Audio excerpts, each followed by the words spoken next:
Salut tout le monde, aujourd'hui nous allons parler des transformations. Alors, bien sûr, vous voyez dans le mot transformation, c'est formation à travers quelque chose. Donc, qu'est-ce qui est formé, comment c'est formé, etc. Bien sûr, nous allons parler des transformations des fonctions.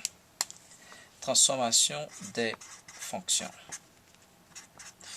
Ok, j'écris les fonctions sous forme de f de x. Bon. Bien sûr, quand on parle de transformation, on voit bien sûr le premier mot qui doit nous venir à la tête, c'est le mot de changement. Mais vous allez me dire qu'est-ce qui change et comment ça change. Bon, dans notre cas, nous allons voir les transformations des fonctions. Mais juste avant, il y a quelque chose de très important qu'on doit se faire un rappel. Et ce rappel-là, c'est bien sûr transformation géométrique.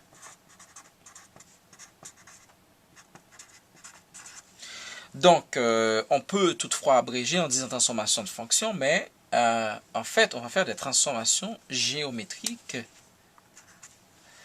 des fonctions. Alors, pour commencer, c'est d'abord parce qu'on dit changement, donc on dit bien sûr modification par rapport à ce terme de transformation. Alors bien sûr, nous allons commencer, diviser notre papier en deux parties. Là, nous allons parler un petit peu de transformation. Et plus tard, nous allons voir comment ces transformations-là vont affecter les fonctions une à une, parce qu'il existe une variété de fonctions. On va commencer avec transformation. Alors, en 9e année, vous avez appris certaines transformations. Bien sûr, ces transformations sont au nombre de 4. Vous avez vu, la première transformation que vous avez vue en 9e année, bien sûr, c'était la translation. Okay. Dans la translation, qu'est-ce qui arrive? C'est que il y a des éléments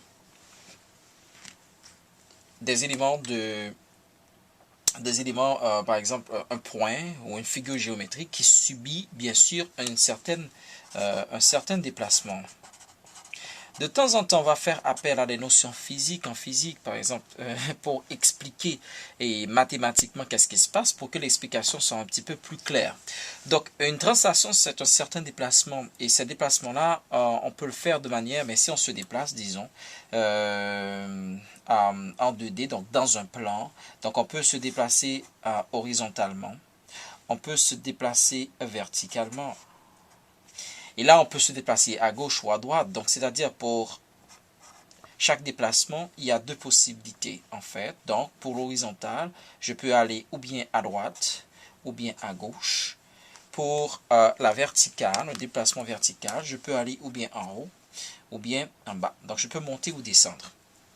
Alors, et donc, quand on fait ces déplacements-là, on avait parlé bien sûr de règles de translation, c'est-à-dire que 0 à 4, on met toujours l'horizontale d'abord, donc c'est-à-dire que je n'ai pas bougé horizontalement, mais bien sûr je vais monter de 4. Donc un point est monté de 4, donc 0, 4, 1, 2, 3, 4, disons 1, 2, 3, 4, donc je peux mettre mon point ici, le point A devient un point A' à travers cette règle de translation-là. Et ça peut aussi, de là peut découler ce qu'on appelle un vecteur de translation. C'est un vecteur, donc ça me dit exactement comment ça se déplace et surtout dans quelle direction. C'est-à-dire quelle est la distance, quelle est et la variation qui se passe entre le point de départ, et le point d'arrivée, et aussi le sens, dans quel sens ça se fait. Bon, on ne va pas nous éterniser là-dessus. Alors, voyons exactement c'est quoi une translation de plus près. Donc ici, vous avez une translation d'un triangle, bien sûr isocèle, avec avec deux des côtés qui sont égaux. Alors ABC se déplace pour devenir A', B', C'. Mais en fait, c'est pas parce que le point ABC ont changé, c'est parce que tout simplement, il y a une nouvelle position. Donc le triangle en tant que tel n'a pas changé, mais la position du triangle a changé.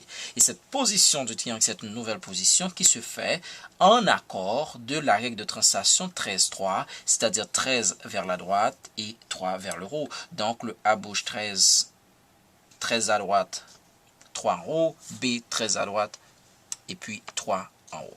Donc cette règle-là, c'est 13D et 3H. Donc c'est-à-dire qu'on pense, c'est ce qu'on va dire de la translation. Donc la translation, c'est un déplacement plus ou moins, et je vais dire, ce déplacement est carrément linéaire. Donc, et ça se fait selon horizontalement ou verticalement avec deux possibilités de chaque côté. Donc, on va maintenant passer à une deuxième modification ou transformation géométrique que nous appelons la réflexion. Bon.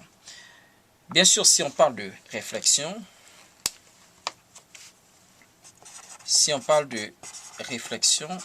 donc la première chose qui doit nous monter à l'idée, c'est que c'est d'abord un phénomène physique quand on dit réflexion, mathématiquement quand on fait. Et il faut d'abord penser à des phénomènes, par exemple, se regarder dans un miroir ou se placer par exemple devant un lac. Hein. Si vous êtes devant un lac, qu'est-ce qui arrive? Vous allez vous voir votre image renversée par rapport à lac. Et quand on parle de réflexion, ce qui doit nous arriver et comme notion première, c'est ce qu'on appelle la symétrie.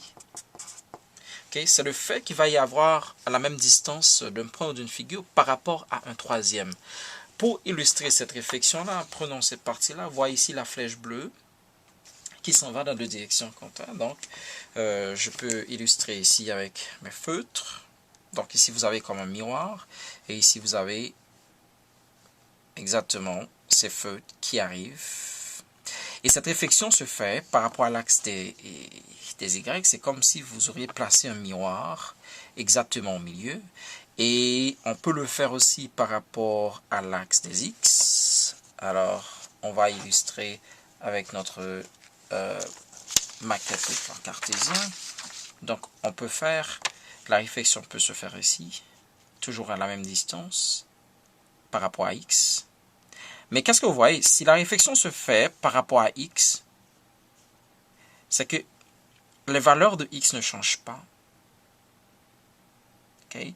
Les valeurs de X restent pareilles, mais qu'est-ce qui change? C'est la valeur de Y, c'est-à-dire que, vous voyez ici, c'est Y descend, Y devient 0 et Y devient moins, et ça va vers le bas. Donc, vous voyez que les valeurs de X ne changent pas. Donc, quand vous faites une réflexion par rapport à X, par rapport à l'axe, les valeurs qui sont sur l'axe ne changent pas. Et c'est ce qu'on peut faire ici. Si je fais par exemple une réflexion par rapport à Y, je le déplace ici par rapport à Y, c'est que les valeurs de X ont changé. Et si je déplace ici par rapport à X, les valeurs de Y vont changer, mais les valeurs de X ne changent pas. Donc, toute projection sur l'axe des X va donner la même chose, tandis que vous voyez que l'axe des Y, les valeurs sur l'axe des Y sont en train de changer. Alors, ça, c'est pour la réflexion. Et on va aborder la rotation, mais pour le moment, on ne va pas bien sûr,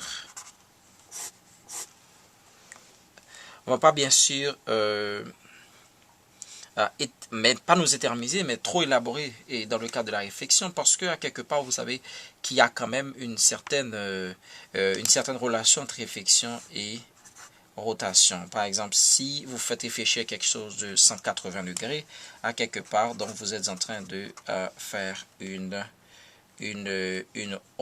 réflexion en tant que telle. Donc, à 180 degrés, si vous bougez quelque chose, si vous bougez, par exemple, on va bouger une règle.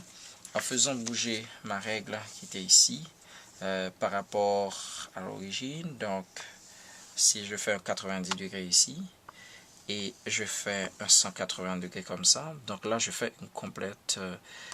j'ai fait une rotation de 180 et cette rotation de 180 représente une réflexion. Donc, si je bouge encore, vers 90 de moins, je retourne au même niveau.